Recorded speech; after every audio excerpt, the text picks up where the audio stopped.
하나님의 말씀 함께 보겠습니다. 누가복음 2장 10절에서 20절입니다. 신약성경 누가복음 2장 10절에서 20절까지 봅니다. 천사가 이르되 무서워하지 말라. 보라, 내가 온 백성에게 미칠 큰 기쁨의 좋은 소식을 너희에게 전하노라. 오늘 다윗의 동네에 너희를 위하여 구주가 나셨으니 곧 그리스도 주시니라. 너희가 가서 강보에 쌓여 고유에 누워 있는 아기를 보리니 이것이 너에게 표적이니라 하더니 호련히 수많은 천군이 그 천사들과 함께 하나님을 찬송하여 이르되 지극히 높은 곳에서는 하나님께 영광이요 땅에서는 하나님이 기뻐하신 사람들 중에 평화로다 하니라. 천사들이 떠나 하늘로 올라가니 목자가 서로 말하되 이제 베들레헴으로 가서 주께서 우리에게 알리신 바 이 이루어진 일을 보자 하고 빨리 가서 마리아와 요셉과 구유에 누인 아기를 찾아서 보고 천사가 자기들에게 이 아기에 대하여 말한 것을 전하니 듣는 자가 다 목자들이 그들에게 말한 것들을 놀랍게 여기되 마리아는 이 모든 말을 마음에 새기어 생각하니라. 목자들은 자기들에게 이르던 바와 같이 듣고 본 그 모든 것으로 인하여 하나님께 영광을 돌리고 찬송하며 돌아가니라. 아멘. 찬양대의 찬양으로 하나님께 영광을 돌리고 함께 화답하면서 은혜 나눕니다.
성탄의 소식을 들은 사람들, 이런 제목으로 은혜 나눕니다.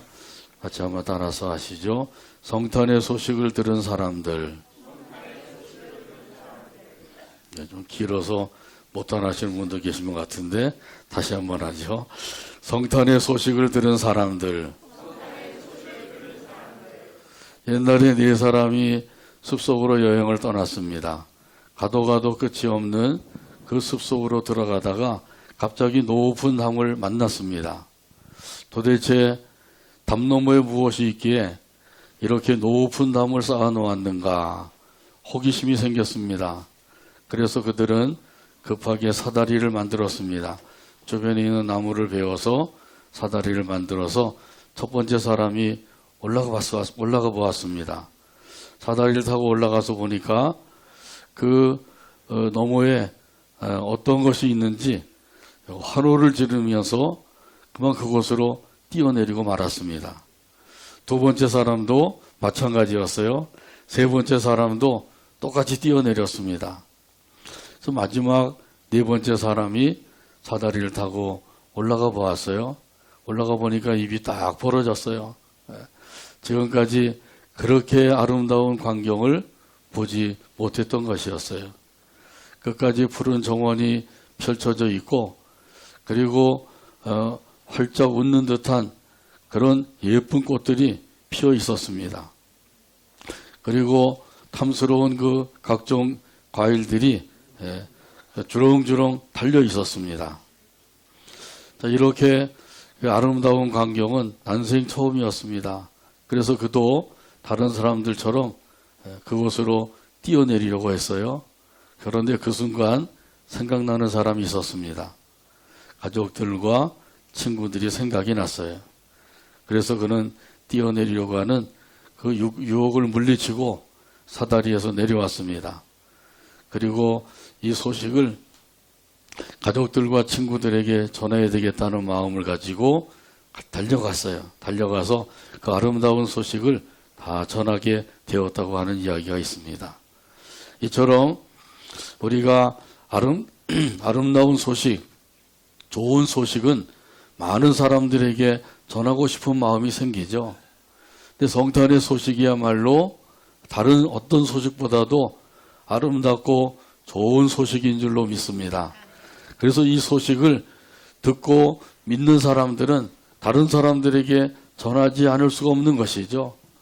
오늘 여기 본문에 보게 되면 천사들이 가장 먼저 이 성탄의 소식을 목자들에게 전했어요. 오늘 본문 10절에 보면 말씀합니다. 천사가 이르되 무서워하지 말라. 보라, 내가 온 백성에게 미칠 큰 기쁨의 좋은 소식을 너희에게 전하노라. 아멘. 천사들이 목자들에게 나타났습니다. 그때 그 목자들은 밤중에 양떼를 지키고 있었습니다. 그 이스라엘 땅에서는 4월에서 11월까지는 양떼를 방목을 합니다.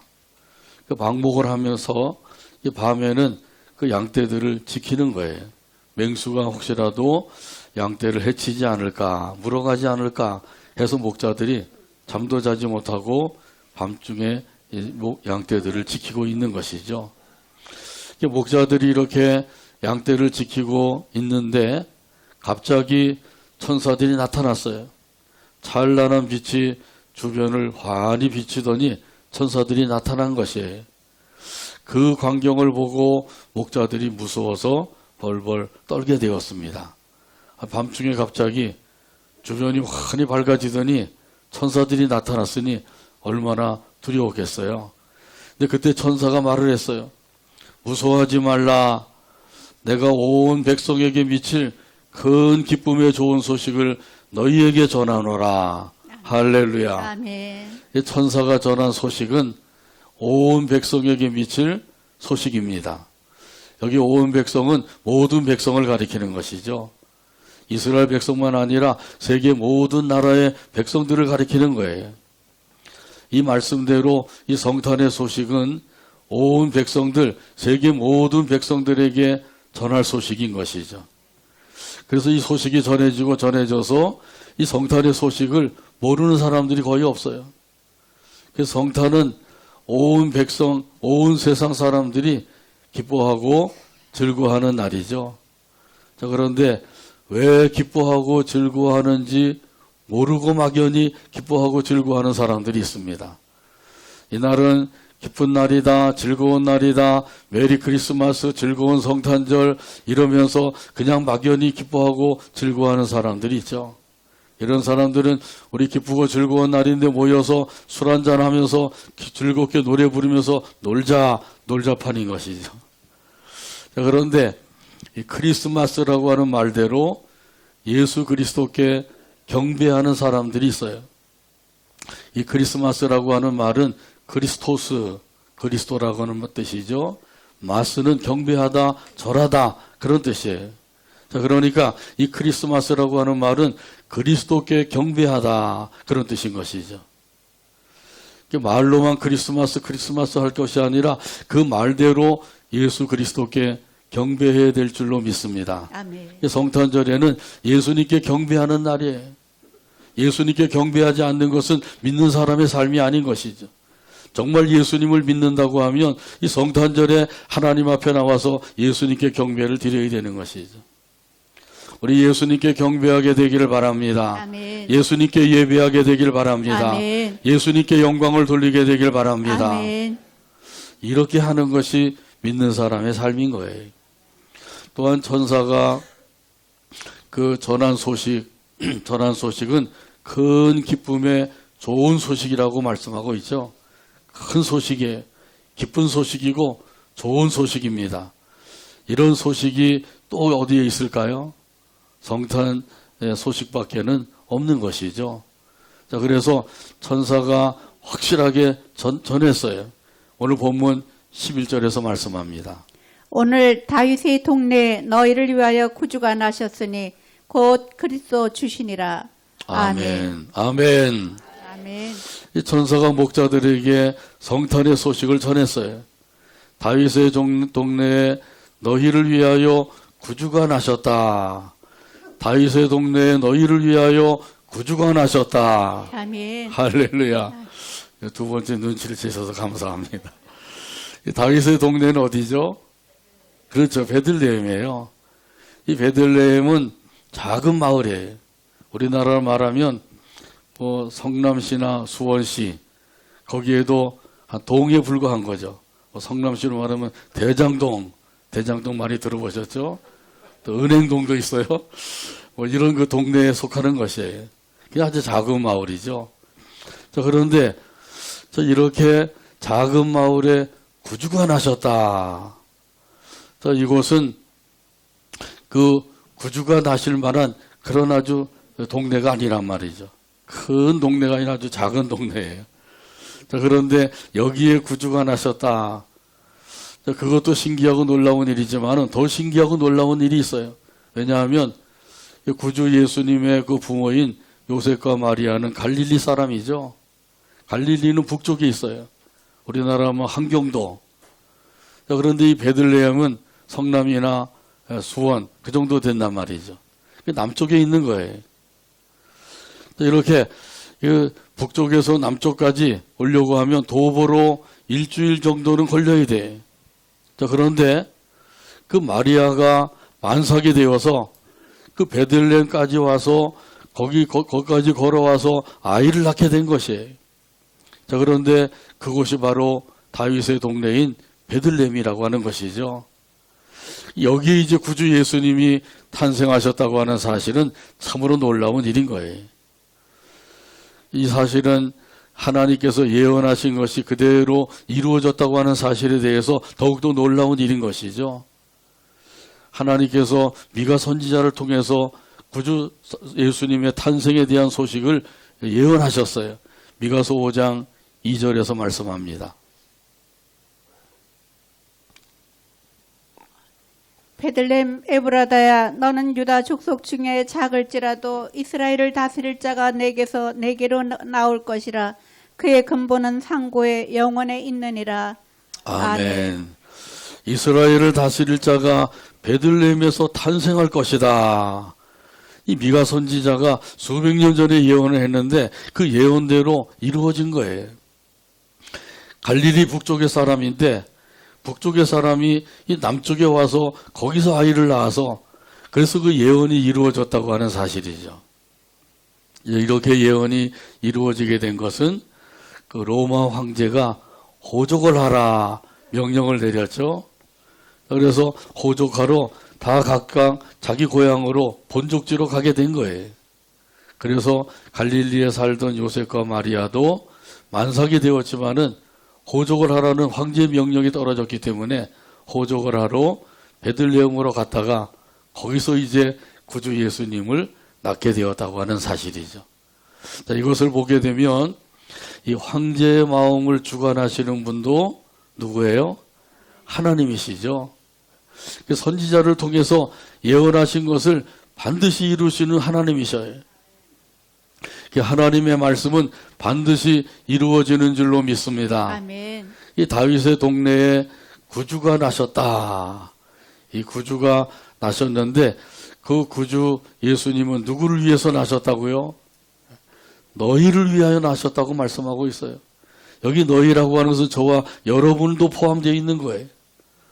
저와 여러분을 위해서 구주 예수님이 이 세상에 오신 줄로 믿습니다. 아멘. 바로 나를 위해서 예수님이 이 세상에 오셨다고 하는 사실을 꼭 믿으시길 바랍니다. 아멘. 이 사실만 믿어도 그때부터 삶이 달라지는 거예요. 생각하는 것도 달라지고 마음 씀씀이도 달라지고 말하는 것도 달라지고 행동도 달라지고 삶이 달라지는 거예요. 예수님께서 나를 위해서 이 세상에 오셨다. 얼마나 복되고 영광스러운 일이에요. 이 사실만 바로 깨닫고 믿어도 그 믿음 안에서 우리는 하나님을 기쁨으로 섬기며 살 수가 있는 거죠. 여기 구주에 대해서 좀 더 자세하게 설명을 했어요. 구주가 나셨으니 곧 그리스도 주시니라. 할렐루야. 아멘. 그리스도 주라고 설명을 해주고 계셔요. 이 그리스도라고 하는 말은 기름 부음을 받은 자 그런 뜻이죠. 구약시대 때 기름 부음을 받은 사람은 왕과 제사장과 선지자이죠.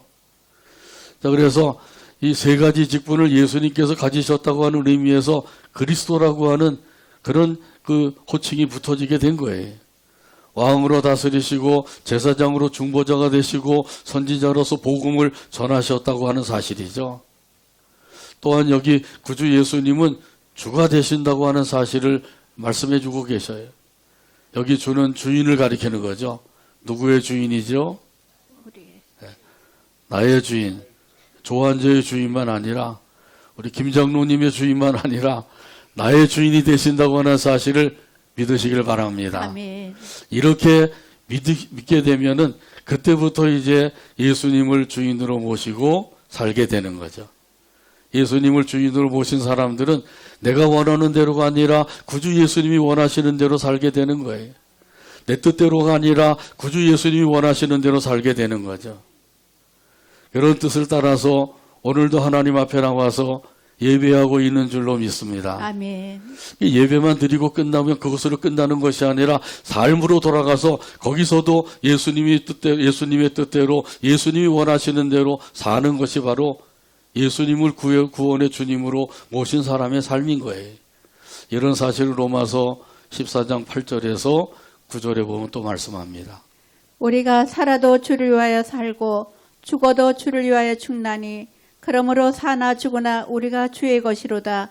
이를 위하여 그리스도께서 죽었다가 다시 살아나셨으니 곧 죽은 자와 산 자의 주가 되려 하심이라. 아멘. 사나 죽으나 우리가 주의 것이로다.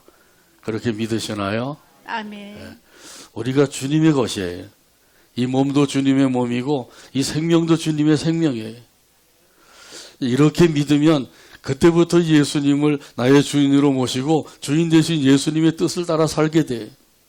그러지 아니하면 계속해서 자기 뜻대로 사는 거예요.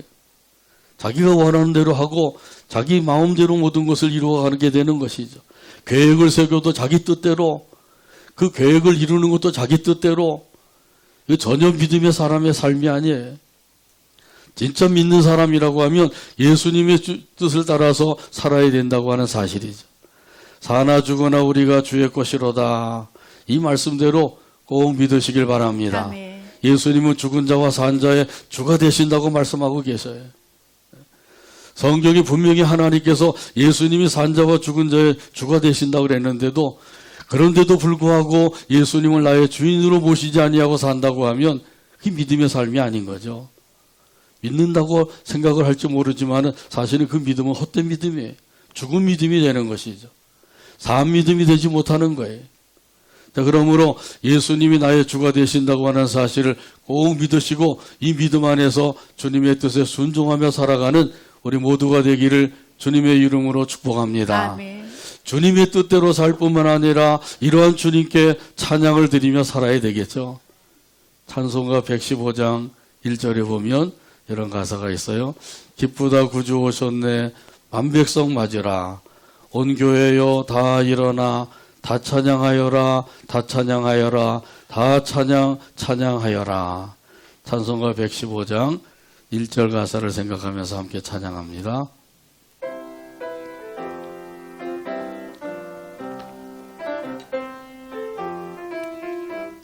기쁘다 구주 오셨네. 기쁘다 구주 오셨네 만백성 맞으라. 만백성 맞으라. 온 교회여 다 일어나. 온 교회여 다 일어나. 다 찬양하여라.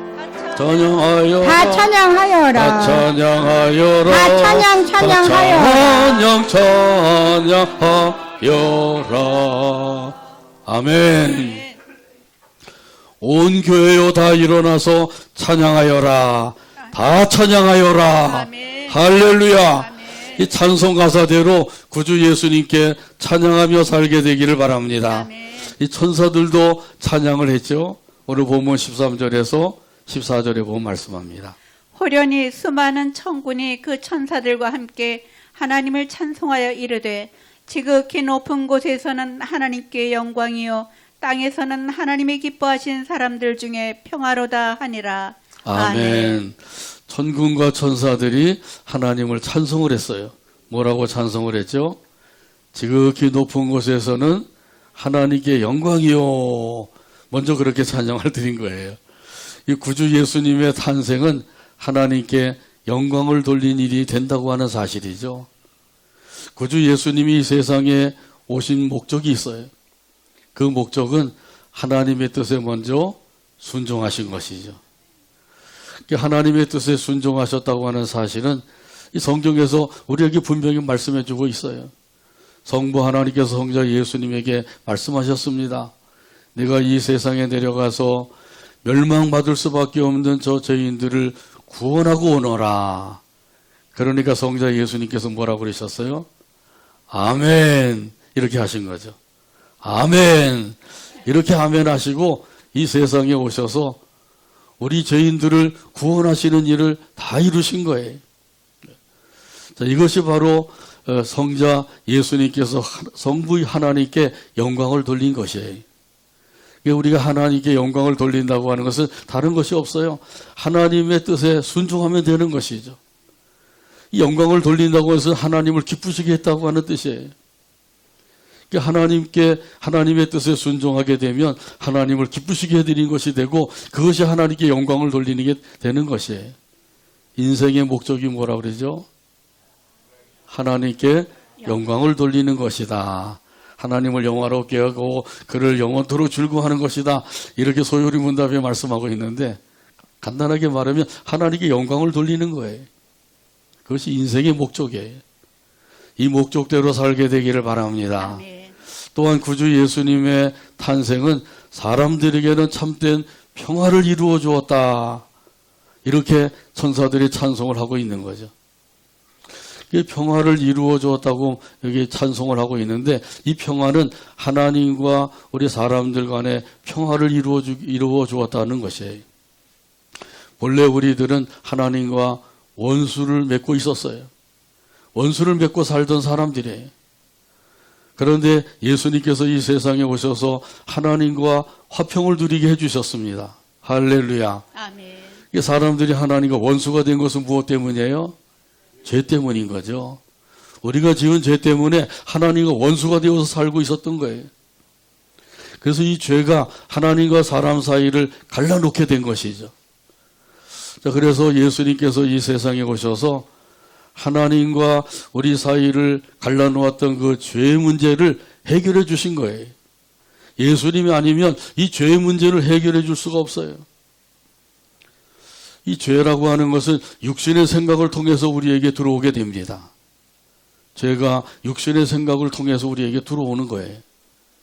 우리가 두 가지 생각을 하며 살게 되죠. 영의 생각과 육신의 생각이에요. 한번 따라서 할까요? 영의 생각, 영의 생각, 육신의 생각. 육신의 생각. 이 두 가지 생각이 있는데 이 두 가지 중에 한 가지를 항상 생각하며 살고 있는 거예요. 여러분 어떤 생각을 가지고 살고 계시죠? 영의 생각인가요? 할렐루야. 이 영의 생각은 하나님을 기쁘시게 해드리는 것이에요. 근데 반대로 육신의 생각은 하나님 앞에 죄를 짓는 것이 되는 것이죠. 그러니까 하나님을 노엽게 하는 것이 바로 육신의 생각이에요. 그래서 하나님께서는 육신의 생각을 하지 말고 영의 생각을 가지고 살아라. 우리에게 말씀해 주고 계세요. 이렇게 말씀하셨는데도 불구하고 여전히 영의 생각을 하지 아니하고 육신의 생각을 가지고 사는 사람들이 있죠. 그 결과는 어떻게 되겠어요? 그 결과는 하나님의 진노예요. 로마서 8장 7절에서 8절에 보면 이런 의미에서 말씀합니다. 육신의 생각은 하나님과 원수가 되나니 이는 하나님의 법에 굴복하지 아니할 뿐 아니라 할 수도 없음이라. 육신에 있는 자들은 하나님을 기쁘시게 할 수 없느니라. 아멘. 육신의 생각은 하나님과 뭐가 된다고요? 원수가 된대요. 얼마나 무서운 생각이에요. 아주 확실하게 명시를 했어요. 육신의 생각은 하나님과 원수가 된다. 육신의 생각을 가지고 있으면 이런 사람들은 본성을 따라 살 수밖에 없어요. 생각하는 것이 본성을 따라서 생각할 수밖에 없어요. 이 본성이라고 하는 것은 죄 아래에 있는 거예요. 죄 아래에 있기 때문에 죄의 지배를 받아서 생각할 수밖에 없는 겁니다. 그렇기 때문에 육신의 생각은 다 죄된 생각을 할 수밖에 없는 거예요. 육신의 생각을 아무리 기가 막히게 생각을 하고 계획을 하고 그것을 이루어간다 할지라도 그 결국은 죄를 더 짓는 것밖에 안 되는 거예요. 그렇기 때문에 육신의 생각을 버려야 되겠죠. 육신의 생각을 버리고 영의 생각을 가지고 살게 되기를 바랍니다. 아멘. 이 육신의 생각은 하나님의 뜻과는 반대가 되는 거예요. 그래서 하나님의 뜻에 굴복하지 못한다 그러죠. 순종하지 못하는 거예요. 아무리 순종하고 싶어도 그게 안 돼요. 육신의 생각을 가지고 있는 한 그 사람들은 그 하나님의 뜻을 거스리며 살 수밖에 없는 거예요. 따라서 하나님을 기쁘시게 할 수가 없다 그러죠. 하나님을 기쁘시게 해드리지 못하고 오히려 하나님을 노엽게 만들 일이 되는 거예요. 그러면 이런 사람들은 하나님의 진노를 받을 수밖에 없는 거죠. 이스라엘 백성들 하나님의 백성입니다. 하나님께서 특별히 이 세상 모든 민족 가운데서 이스라엘 민족을 선택을 하셨어요. 그래서 그들에게 율법도 주시고 이 율법을 따라 살아라 이렇게 말씀하셨는데도 불구하고 이스라엘 백성들은 그 율법을 따라 살지 아니하죠. 그러니까 하나님께서 결국 하나님의 백성인데도 불구하고 이스라엘 백성들에게 진노를 내리셔요. 그 진노를 내리실 때 얼마나 무서운지 몰라요. 거기에는 조금도 긍휼함이 없어요. 이방 나라를 강하게 만들어서 그 이방 나라를 통해서 채찍으로 사용해서 이스라엘을 치게 하시는 거예요. 8년, 10년, 20년 이렇게 그 이방 나라의 압제를 당하게 만드시죠. 이게 하나님의 진노라는 거예요. 어떤 사람에게 이러한 진노가 임하게 된다고요? 육신의 생각을 가지고 사는 사람들에게 이런 진노가 임하게 되는 거예요. 그러니까 육신의 생각을 가지면 안 되겠죠? 육신의 생각을 버리고 영의 생각을 가지고 살아가게 되길 바랍니다. 아멘. 영의 생각은 생명과 평안이라 그랬어요. 생명의 삶을 살게 되고 평안한 삶을 누리게 되는 거예요. 얼마나 복된 삶을 살게 되는지 모르죠. 그래서 하나님께서 영의 생각을 가지고 살아라 우리에게 이렇게 말씀하고 계신 거죠. 자, 그런데 이런 죄의 문제를 해결해 주시기 위해서 구주 예수님이 이 세상에 오셔서 십자가를 지신 것이죠. 그래서 이 십자가를 통해서 우리의 죄의 문제를 해결해 주시고 하나님과 원수되었던 우리를 하나님과 화평을 누리게 만들어 주신 거예요. 이건 예수님만이 하실 수가 있는 일이에요. 예수님께서 십자가를 지실 때 그 십자가를 지시는 동안에 흘리신 그 모든 피로서 우리의 추하고 더럽고 악한 죄를 다 청산해 주셨습니다. 이 사실을 믿으시길 바랍니다. 이 사실을 믿기만 하면 그러면 죄사함 받고 속량함을 받고 구원함을 받게 되는 거예요. 에베소서 1장 7절에서 말씀합니다. 우리는 그리스도 안에서 그의 은혜의 풍성함을 따라 그의 피로 말미암아 속량 곧 죄사함을 받았느니라. 아멘. 무엇으로 죄사함 받고 속량함을 받았다고요? 그의 피로. 구주 예수님이 십자가에서 흘리신 그 피로서 우리가 죄사함 받고 속량함을 받았어요. 구원함을 받았다는 뜻이에요. 자, 그러므로 이 구원받은 것은 내 공로가 아니라 예수님의 핏공로인 줄로 믿습니다. 예수님이 이 핏공로로 우리가 구원을 받았다고 하는 사실을 믿으면 이 믿음 안에서 우리가 주님의 뜻을 따라서 살 수가 있는 거죠. 천사들이 성탄의 소식을 목자들에게 전해준 것처럼 전하게 되고 천사들이 성탄의 그 기쁨을 가지고 하나님을 찬송한 것처럼 찬송하게 되고요. 그리고 성탄의 주인공이 되시는 예수님의 뜻을 따라서 살게 됩니다.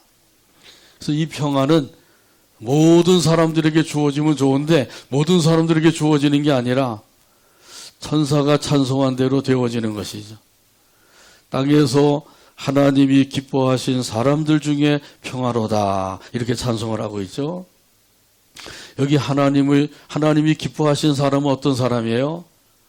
이 사람은 예수님을 구원의 주님으로 믿는 사람이에요. 그 믿음으로 죄사함 받고 속량을 받은 사람이란 말이죠. 바로 저와 여러분이 이러한 그 은혜 가운데 살고 있는 줄로 믿습니다. 그래서 하나님과 화평을 누리며 살고 있는 거예요. 하나님과 원수로 살고 있으면 그거보다 힘들고 괴롭고 어려운 일이 없겠죠. 그런데 하나님과 화평을 누리면 그때부터 마음이 기뻐지고 즐거워지고 살 것 같은 마음이 생기는 거예요. 그러니까 하나님과 원수를 맺고 살면 사는 자체가 괴롭고 힘들어요. 그런데 하나님과 화평을 누리게 되면 그때부터 삶이 만족이 되고 행복이 되고 그 기쁨이 되는 것이죠. 그러니까 우리가 정말 예수님의 그 구원의 은혜를 믿어서 그 은혜 가운데서 하나님과 화평을 누리고 살고 있는지 이것을 또 다시 한번 확실하게 점검을 해봐야 돼요. 이 천사들의 그 성탄의 소식을 들은 그 목자들이 어떻게 했나요? 오늘 본문 15절에 보면 말씀합니다. 천사들이 떠나 하늘로 올라가니 목자가 서로 말하되 이제 베들레헴으로 가서 주께서 우리에게 알리신 바 이 이루어진 일을 보자 하고. 아멘. 아멘. 목자들이 서로 말을 했어요. 무슨 말을 했나요? 베들레헴으로 가서 구주 예수님을 만나보자 이렇게 서로 이야기한 거죠. 이 목자들은 천사가 일러준 그 말을 믿었어요. 믿었기 때문에 베들레헴으로 가서 거기서 그 천사들이 일러준 대로 그 이루어진 일을 우리가 가서 보자 이렇게 이야기한 거죠. 천사가 일러준 말이 사실인지 아닌지 가서 한번 알아보자 이게 아니에요. 천사가 일러준 대로 그 말을 그대로 믿었다고 하는 것이죠. 그래서 이 이루어진 일을 가서 보자. 지금도 많은 사람들이 성탄의 소식을 듣고 있죠. 성탄의 소식을 듣고 있는데 그 성탄의 소식을 듣고 믿는 사람이 있는가 하면 믿지 못하는 사람들이 있는 거죠. 저와 여러분은 믿는 자 속에 속하고 있는 줄로 믿습니다. 아멘. 듣고 그냥 흘려보내는 사람들이 얼마나 많은지 몰라요. 또 어떤 사람들은 콧방귀를 뀌는 사람들도 있어요. 무슨 동정녀 마리아가 잉태를 해서 아이를 낳았다고 하는 게 이게 말이나 되느냐 이러고 콧방귀 뀌는 사람들도 있죠. 또 예수 믿는 사람들 하나님을 또 대적하는 사람들도 있어요. 자, 그러나 그 중에서도 성탄의 소식을 듣고 바로 믿음을 가지고 그 믿음을 가지고 사는 사람들이 있단 말이죠. 하나님께서 저와 여러분에게 이 믿음을 선물로 주신 줄로 믿습니다. 그래서 수많은 사람들 가운데서 예수님을 구주로 믿고 이 믿음을 가지고 섬기며 살고 있는 거예요. 이 믿음을 악한 마귀에게 빼앗기지 말고 그 믿음을 잘 지키면서 믿음을 가지고 하나님을 섬기며 살아가게 되기를 간절히 바랍니다. 아멘. 이 믿음을 가진 목자들이 그 즉시로 달려갔어요. 어디로 달려갔죠? 베들레헴으로 달려가게 된 것이죠. 오늘 본문 16절에서 말씀합니다. 빨리 가서 마리아와 요셉과 구유에 누인 아기를 찾아서 아멘. 구유에 누인 아기를 찾았어요. 베들레헴으로 달려가서 집집마다 돌아다니면서 대문을 두드리면서 여기 구유에 누인 아기가 있습니까? 여기 없는데요. 그럼 다른 옆집에 가서 또 대문을 두드리면서 여기 구유에 누인 아기가 있나요? 온 동네를 다니면서 예수님을 찾은 거예요. 그냥 별 따라가서 그냥 쉽게 찾았으면 얼마나 좋겠어요? 근데 이때는 별이 없었어요. 베들레헴 동네가 크지 않으니까 온 동네를 다니면서 여기 구유에 누인 아기가 있나요? 아기가 있나요? 이렇게 물어보면서 찾아다닌 거죠. 여기서 찾았다고 하는 의미가 바로 그런 의미예요. 찾을 때까지 찾았다고 하는 의미죠. 그렇게 쉽게 찾은 건 아니죠. 그리고 전사들에게 들은 말을 그들에게 전해 주었어요. 오늘 보면 17절에서 말씀합니다. 보고 천사가 자기들에게 이 아기에 대하여 말한 것을 전하니 아멘. 천사가 뭐라고 목자들에게 들려줬어요? 다윗의 동네에 구주가 나셨다. 그는 그리스도요 주시다. 이 사실을 들은 대로 그 소식을 전하게 되었다고 하는 것이죠. 이 소식을 전하게 되니까 그 전하는 그 말을 들은 사람들이 놀랍게 여겼다 그랬어요. 오늘 본문 18절에서 19절에 있는 말씀입니다. 듣는 자가 다 목자들이 그들에게 말한 것들을 놀랍게 여기되 마리아는 이 모든 말을 마음에 새기어 생각하니라. 아멘. 다른 사람들은 그냥 놀랍게만 여긴 거예요. 우리가 기다리던 그 메시아가 맞는가? 정말 메시아가 태어났다는 것인가? 이렇게 이제 놀랍게 여겼는데 마리아는 그 말을 듣고 마음에 새겼다는 것이죠. 이것이 참으로 중요한 겁니다. 하나님의 말씀을 들을 때 그냥 듣고 흘려보려면 아무 소용이 없어요. 그 말씀을 마음에 새겨야 됩니다. 마리아는 마음에 새기게 된 것이 가브리엘 천사가 나타나서 내가 잉태하여 아들을 낳으리니 그 이름을 예수라고 하라. 그런 이야기를 들었죠. 그런데 목자들을 통해서 또 천사들의 그 성탄의 소식을 또 듣게 된 거예요. 그 들을 때 마리아는 그 마음에다가 정말 그 하나님께서 나를 통해서 그 메시아를 이 세상에 탄생하게 하셨구나. 이걸 마음에 새겼다는 것이죠. 이렇게 마음에 새겨야만 그 말씀대로 살 수가 있어요. 우리가 하나님의 말씀을 얼마나 많이 들어요. 듣고 또 듣고 또 듣고 또 듣고 계속 듣죠. 그런데 그 말씀들을 얼마나 믿고 살고 있느냐 말이죠. 많은 말씀을 읽고 듣고 그러지만은 과연 그 중에 얼마나 하나님의 말씀을 믿고 그 믿음을 가지고 살고 있느냐 말이죠. 그러면서도 믿음 생활한다고 이야기할 수가 있나요? 한번 우리 자신을 살펴봐야 되겠죠. 정말 하나님의 말씀대로 내가 믿고 살고 있느냐, 얼마나 믿고 살고 있는가, 이걸 다시 한번 점검해 봐야 돼요. 이렇게 살아야만 산 믿음을 가지고 살 수가 있어요. 죽은 믿음은 소용이 없다 그러죠. 산 믿음을 가지고 살아야 된다고 말씀하셔요. 목자들은 천사들의 말을 믿었습니다. 그 믿음을 가지고 양떼들을 내버려 두고 베들레헴으로 가서 구주 예수님이 구유에 탄생하셨다고 했는데 그것을 집집마다 돌아다니며 찾았어요. 찾고 그들에게 천사의 말을 전하게 된 거죠. 다시 말하면 복음을 전하게 된 거예요. 다윗의 동네에 구주가 나셨으니 그는 그리스도요 주시다, 이 말씀을 전하게 된 거죠. 그 목자들은 복음을 전한 최초의 사람들이 된 거예요. 하나님께서 우리들에게도 말씀을 통해서 성탄의 소식을 들려주었습니다. 이 성탄의 소식을 믿고 이 믿음 안에서 그 소식을 전하고 하나님을 찬송하며 사는 것, 이것이 바로 저와 여러분의 삶이 되어야 될 줄로 믿습니다. 아멘. 이런 목자들을 생각하면서 오늘 본문 20절 다 찾으셔서 같이 한 목소리 읽고 오늘 말씀을 맺습니다. 목자들이 자기들에게 이르던 바와 같이 듣고 본 그 모든 것으로 인하여 하나님께 영광을 돌리고 찬송하며 돌아가니라. 아멘. 기도합니다. 하나님 아버지 감사합니다. 오늘도 사랑해 주시고 인도해 주시고 함께 모여 영광 돌리게 하시며 말씀을 받게 하시니 감사합니다. 들은 말씀을 믿고 마음에 새기어서 그 말씀 따라 살아가는 믿음의 삶이 되게 하여 주옵소서. 예수님의 이름으로 기도하옵나이다. 아멘.